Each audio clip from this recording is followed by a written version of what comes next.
In the ancient city of Exeter, where the Gothic spires of Exeter Cathedral pierce the South Devon sky and centuries of prayer linger in its stone walls, there whispers a tale of spectral Grassa, ghostly nun who appears each July at precisely 7 p.m., emerging from the south wall of the nave and vanishing through the south side of the church house. Nearby, the deanery, too, bears a reputation for hauntings, its shadowed halls echoing with unseen steps. Together, these tales weave a tapestry of the sacred and the spectral, binding the cathedral's hallowed ground to a past that refuses to rest. The story drifts back to the late 14th century, when Exeter Cathedral stood as a beacon of faith amidst the tumult of medieval England. In 1375, Sister Eleanor Whitstone, a young nun of 22 summers, entered the service of the cathedral's adjacent convent, her vows a shield against a world rife with plague and unrest. Born to a modest Exeter family, Eleanor was known for her delicate grace and fervent devotion, her voice a lilting hymn in the choir, her hands deft at illuminating manuscripts in the scriptorium. Yet her piety masked a quiet sorrow. She had loved a carpenter's son before her calling, a forbidden affection she buried beneath her habit, its ache a silent penance offered in her prayers.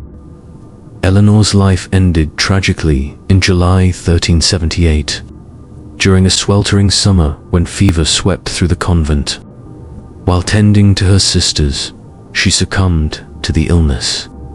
Her final breath a whispered hymn as she knelt in the nave near the south wall, her rosary clutched tight. The sisters buried her in the cathedral's cloister garth, her grave marked with a simple stone, but her spirit so tied to the sanctity of the nave could not rest. By the 15th century, whispers of her ghostly presence began always in July, always at 7 p.m., the hour of Vespers when she'd sung her sweetest prayers, her form emerging from the south wall and gliding toward the church house, vanishing as if stepping into another realm. The most vivid sighting came in July 1892, during the twilight of Queen Victoria's reign, when the cathedral hummed with evening prayer. Beatrice Langley, a seamstress of 40 summers and a regular at the cathedral's services, lingered after evensong to light a candle for her late husband. As the clock struck 7 p.m., she stood near the nave's south wall, her gaze lost in the stained glass above, when a chill brushed her skin like a breath of winter. Turning, she saw a figure materialize, a nun in a grey habit, her face pale beneath a starched coif, her hands clasped as if in prayer, her eyes fixed on some unseen horizon. Beatrice froze, her candle trembling as the nun glided past, her steps silent on the stone floor, her form shimmering like mist caught in sunlight. The spectre moved toward the church house, vanishing through the south wall as if stepping through a veil, leaving Beatrice with a haunting sense of peace and the faint scent of lavender in the air. She spoke of it the next day to the verger, who nodded gravely. Sister Eleanor, he murmured, had been seen by many, always in July, always at Vespers hour. The haunting persisted through the centuries, a quiet ritual etched into the cathedral's lore.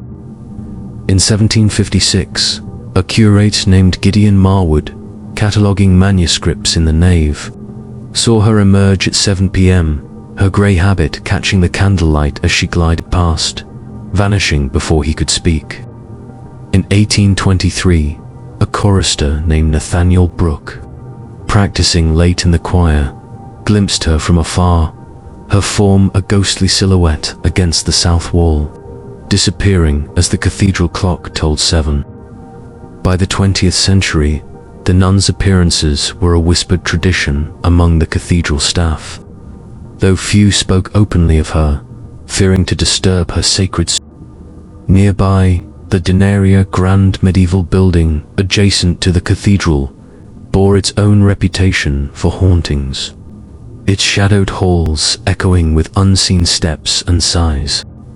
In 1935, Dean Richard Stanfield, residing there with his family, awoke at midnight to the sound of footsteps pacing the upper corridor, though no one walked the house. His daughter, Charlotte, claimed she heard a woman's sigh in the library, a mournful sound that drifted through the walls, as if Sister Eleanor's spirit lingered close, her presence a bridge between cathedral and deanery, her sorrow touching both sacred and secular ground. In 1953, a verger named Lillian Langley, cataloguing hymnals in the nave, saw the nun at 7 p.m., her grey habit shimmering as she emerged from the south wall, her steps deliberate as she moved toward the church house, vanishing as always. Lillian followed the path, her lantern casting shadows, but found only a chill where the spectre had passed, the air heavy with the scent of lavender and wax. In 1979, a cathedral guide named Edward Whitston, leading an evening tour in July, paused near the south wall as 7 p.m. neared. Several visitors gasped as the nun appeared, her fragile form gliding silently, her disappearance leaving a hush over the group, some swearing they heard a faint hymn on the wind as she faded. Today, Exeter Cathedral stands as a monument to faith and history, its nave a sanctuary for the living and the lost. In July, at 7 p.m., some still claim to see Sister Eleanor, her grey habit a ghostly veil, emerging from the south wall and vanishing through the church house, a spectral Vespers bound to sacred time. The deanery, too, holds its whispers footsteps in empty halls, sighs in shadowed rooms, a companion to the cathedral's haunting. In Dunsford, where the past clings like incense to stone, the Exeter Cathedral ghost endures, a fragile nun in 17th century garb, her silent hymn a reminder of devotion and sorrow eternally sung in the twilight of July. Many thanks for treading this tale's dark path. If its chill gripped you, follow, subscribe, and comment below.